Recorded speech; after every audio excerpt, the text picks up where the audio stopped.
When You Wish Upon a Star, Chapter 16. Geppetto whistled as he put on his hat, doffed his apron, and strolled to the Belmaggio bakery to pick up his lunch.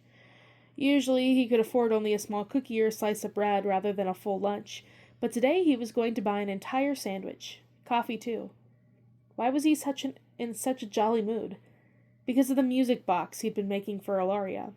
After weeks, no, months, of tinkering with it whenever he could, he mostly finished carving and smoothing out the exterior of the box.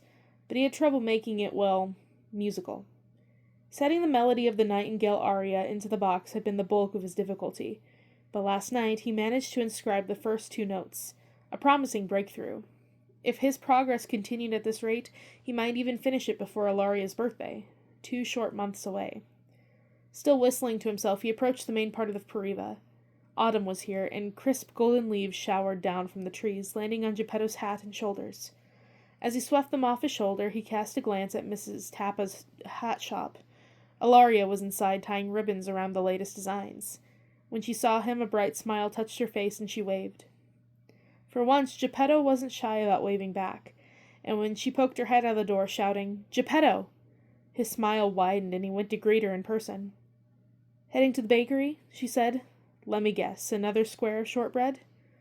"A sandwich today," said Geppetto. "Ah, you're branching out. What's the occasion?" Geppetto felt himself growing taller. "Can't say. It's a surprise." Illy raised an eyebrow. "A surprise?" "You'll see. In a few months." "A few months?" Ilaria tilted her head. "Will Chiara be back in time to witness this surprise?"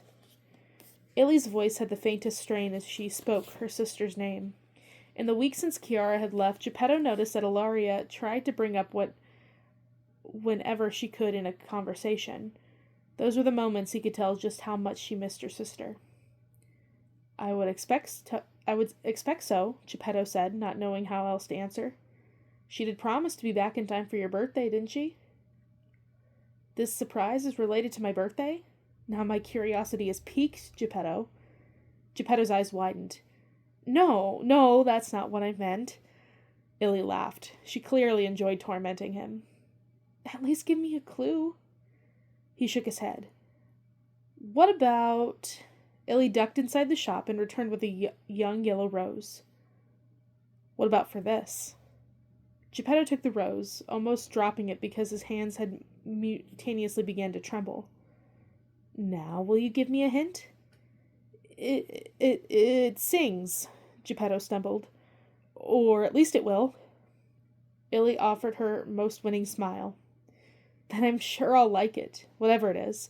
After all, I trust my friend's taste in music." She started back into the shop. "Have a fine day, Geppetto." "You too." The shop door closed, and Geppetto could have done a little dance in the middle of Pariva's square for joy. Ilaria Belmaggio had called him her friend. He twirled the little rose in his hand, then opened his innermost pocket to store it carefully inside. There, inside his coat, the rose would go wherever he went, and he was certain he would treasure it forever.